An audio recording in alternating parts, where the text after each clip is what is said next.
Hello students, let us continue our next topic, the strange case of Britain.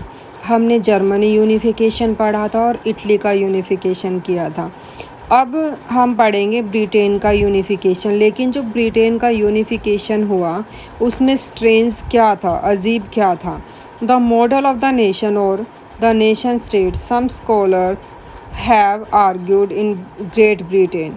इसमें क्या किया गया, जो मॉडल था राज्य और राष्ट्र राज्य बनाने का, ये इसमें सम स्कॉलर्स ने आर्ग्यूमेंट की कि वो किसके बारे में था, ग्रेट ब्रिटेन के बारे में।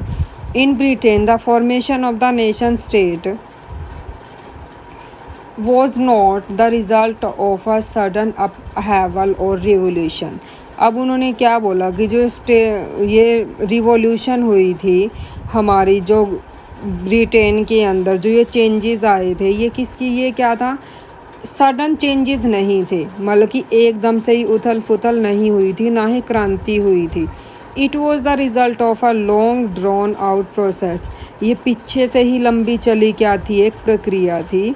There was no British nation prior to the 18th century. कोई भी जो ब्रिटिश नेशन था प्रायर नहीं था, मतलब कि मेन नहीं था 18th सेंचुरी के अंदर, सभी को मोस्टली इक्वल थे। The primary identities of the people who inhabited the British isles were ethnic ponds. जो प्राइमरी आइडेंटिटी थी पीपल की वो क्या थी, जो ब्रिटिश आइलस का मतलब क्या है, आयरलैंड्स, वर उसमें क्या थे, काफ़ी सारे एथनिक वंश से, एथनिक ग्रुप्स थे, such as English, Welsh, Scot and Irish. All of these ethnic groups had their own culture. अब जितने भी एथनिक ग्रुप थे उनके अपने कल्चर थे एंड पॉलिटिकल ट्रेडिशंस थे। But as the English nation steadily grew in wealth, importance and power, जो English nation था वो क्या हो रहा था, तेज़ी से बढ़ रहा था, ग्रो कर रहा था, बल्कि उसके वेल्थ, धन भी बढ़ रहा था, इम्पोर्टेंस भी थी और पावर भी थी। It was able to extend its influence over the other nations of the island. और ये एबल भी था कि वो अपना जो इन्फ्लुएंस है, प्रभाव है, वो दूसरे नेशन के ऊपर भी दिखा सकता था जो उस आइलैंड के अंदर थे। The English parliament which has seized power from the monarchy. जो इंग्लिश पार्लियामेंट थी उसकी पावर को सीज कर दिया गया मोनार्की के थ्रू 1688 में, at the end of a protracted conflict. और ये कब हुआ, लंबे टकराव के बाद। Was the instrument through which a nation state with England as its centre. और ये किसके थ्रू किया गया कि जो नेशन स्टेट है, जो इंग्लैंड को क्या किस में रखा गया, सेंटर में रखा गया, कम टू बी फोर्स्ड, मतलब कि उसका क्या किया जाएगा, गठन किया गया। The act of union 1707 between England and the Scotland that resulted the formation of the United Kingdom of Great Britain. मतलब कि जो ये इंग्लैंड और स्कॉटलैंड की वजह से हुआ, जो ये यूनियन, एक्ट ऑफ यूनियन हुआ था 1700, ये किसके बीच में हुआ था, इंग्लैंड और स्कॉटलैंड के बीच में हुआ, जिसकी वजह से क्या बना था, United Kingdom of Great Britain बना। Meant in effect that English was able to impose its influence on Scotland. बल्कि जो इंग्लैंड है उसने क्या कर लिया, वो एबल थी अपना प्रभाव दिखाने के लिए स्कॉटलैंड पे। The British parliament was henceforth dominated by its English members. जो ब्रिटिश पार्लियामेंट थी वो क्या थी, उसके ऊपर डोमिनेशन था इंग्लिश मेंबर्स का। The growth of British identity meant a Scotland distinctive culture. अब जो ग्रोथ क्या थी ब्रिटिश आइडेंटिटी की, उनका मतलब क्या था, जो स्कॉटलैंड था उसके अंदर अलग अलग कल्चर थे, पॉलिटिकल इंस्टीट्यूशंस थे, वो वर सिस्टमेटिकली सप्रेस्ड, उनको सिस्टमेटिकली दबाया गया। द कैथोलिक क्लैन, जो उनके कुल थे, and that inhabited the Scottish, और जो स्कॉटिश थे उनको भी क्या किया गया, दबाया गया। हाईलैंड सफ़र टेरिबल रिप्रेशन। जो हाईलैंड, स्कॉटिश हाईलैंड था, बल्कि पूरा का पूरा एरिया था, वो सफ़र कर रहा था रिप्रेशन, दमन को। Whenever they attempted to assert their independence. और वो ऐसे दिखाया गया कि जो स्कॉटलैंड है कि मानो किस लिए, कि वो अपनी इंडिपेंडेंस के लिए स्ट्रगल कर रहा हो। The Scottish Highlanders were forbidden to speak their. जो स्कॉटिश थे, हाईलैंडर्स थे, उनको फॉरबिडन किया गया कि वो क्या की जाए, स्पीक करेंगे दियर गैलिश लैंग्वेज और वियर दियर नेशनल ड्रेसेस। अब उन्होंने क्या किया कि वो गैलिश जो लैंग्वेज थी स्कॉटिश की और नेशनल ड्रेस वियर करेंगे। And large number were forcibly driven out of their homeland. अब उनके ऊपर ये ज़बरदस्ती की गई कि गैलिश लैंग्वेज बोलनी पड़ेगी और नेशनल ड्रेस डालनी पड़ेगी, तो उनको फोर्स किया गया। तो काफ़ी क्या हो गए थे, वहाँ से ड्रीवन कर गए थे, चले गए थे उनकी जो जन्मभूमि थी। Ireland suffered a similar fate. जो आयरलैंड है उसने भी स्कॉटिश की तरह क्या किया था, स्कॉटलैंड की तरह सफ़र किया था इसी तरह से। It was a country deeply divided between, ये भी कंट्री थी, इसको दो पार्ट में डिवाइड किया गया था, कैथोलिक्स और Protestants. The English help the Protestants of Ireland. जो इंग्लिश ने हेल्प की थी प्रोटेस्टेंट्स की आयरलैंड के अंदर कि वो एस्टेब्लिश करेंगे, उनका जो डोमिनेंस है वो एस्टेब्लिश करेंगे over a large Catholic country के ऊपर। अब जो Catholic revolt against British dominance were suppressed. जो कैथोलिक ने रिवोल्ट करी ब्रिटिश के अगेंस्ट में, अपना प्रभाव दिखाना चाहा, उसको भी दबा दिया गया।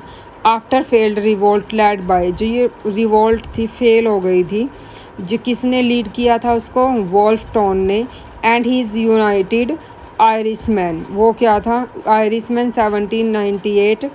Ireland was forcibly incorporated into the United Kingdom in 1801।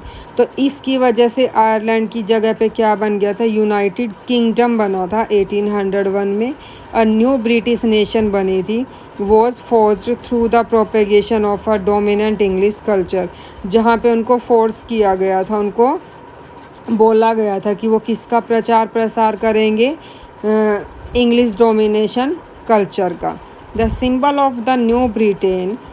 जो सिंबल था न्यू ब्रिटेन का वो क्या बनाया गया, देखो स्कॉटलैंड की जगह पे क्या बना था, United Kingdom of Great Britain बना था, और आयरलैंड की जगह पे यूनाइटेड किंगडम बना था। The symbol of the new Britain the British flag. British flag का क्या नाम दिया गया, Union Jack. National anthem God save our noble king. और English language were actively promoted and the older nation survived only as subordinate partners in the union।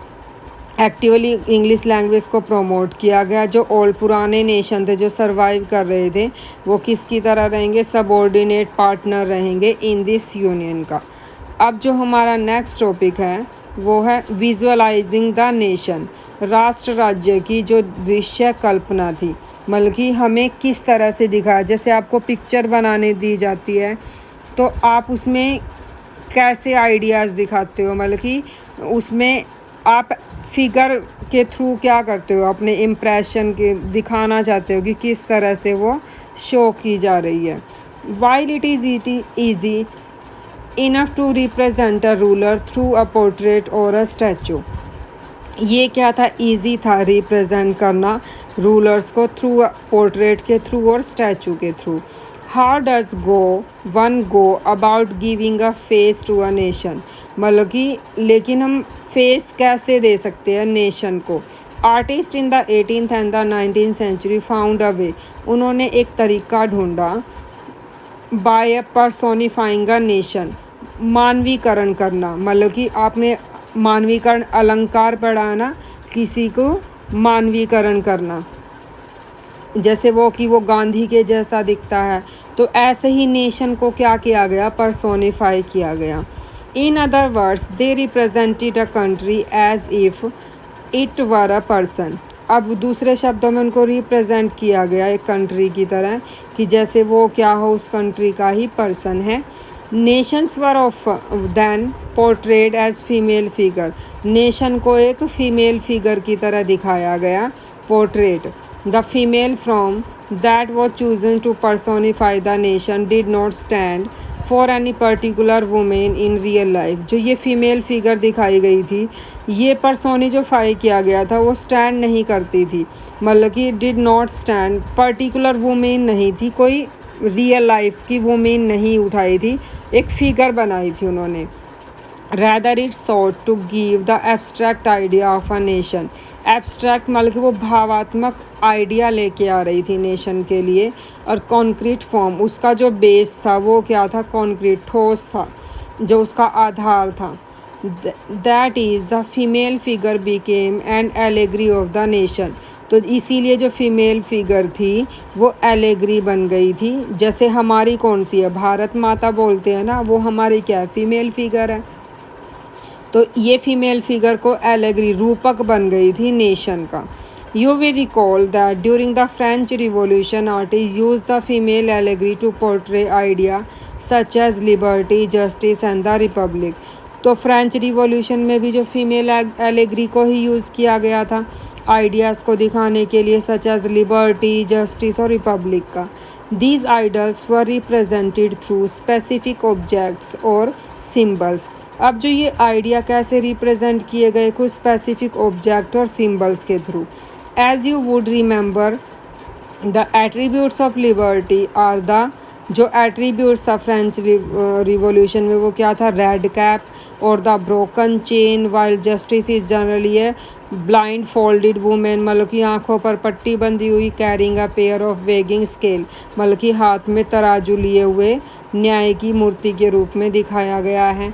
Similar female allegories were invented by artist in the, ऐसे ही क्या किया गया 19th century में भी female figure को दिखाया गया टू रिप्रेजेंट द नेशन को दिखाने के लिए। In France he was christened Marianne. अब जो फ्रांस में थी वो क्रिश्चियन मारियान थी, अ पॉपुलर क्रिश्चियन नेम था, which underline the idea of a people nation, जिसके नीचे आइडिया दिखाया गया था पीपल नेशन का। Her characteristics were drawn from those of liberty and the republic. और जो कैरेक्टरिस्टिक कैसे दिखाई गई, लिबर्टी और रिपब्लिक के तौर पर दिखाई गई। Red cap, tricolour, the cockade. Cockade का मतलब होता है कलगी, जो उसके ऊपर सिर पे बांधी जाती है। अब statue of Marianne were erected in public. अब जो मारियान का जो ये स्टैचू था वो दिखाया गया पब्लिक के सामने। पब्लिक स्क्वेयर्स मतलब कि सार्वजनिक जो चौकी थी, चौराहे थे, उनके ऊपर दिखाया गया। To remind the public of the national symbol of unity, ताकि वो लोगों को याद करवाता रहे कि ये किसका सिंबल है, यूनिटी का है। एंड टू परसुएट, ताकि उनको मनाए। Them to identify with it, मतलब कि वो अपनी पहचान इसके साथ बना सके। Marianne images were marked on coins and stamps. जो मारियान की इमेजेस थी वो कॉइन्स के ऊपर और स्टैम्प के ऊपर भी लगाई गई। Similarly Germania become the allegory of the German nation. Germania किसकी एलेगरी थी, जर्मन नेशन की थी, इन विजुअल रिप्रेजेंटेशन कर रही थी। Germania wears a crown of, Germania ने जो क्राउन पहना था, मतलब कि ताज पहना हुआ था ओक लीव्स का, मतलब कि पत्तियों से बना हुआ था ओक की। As the German oak stands for heroism, जो जर्मन का ओक का पेड़ होता है वो हीरोइज्म बोला जाता है उसको। तो ये क्या था, जर्मन ओक स्टैंड था हीरोइज्म। अब जो नेक्स्ट टॉपिक होगा हमारा, वो टॉपिक है हमारा नेशनलिज्म एंड इम्पीरियलिज्म। ये हम कल करेंगे।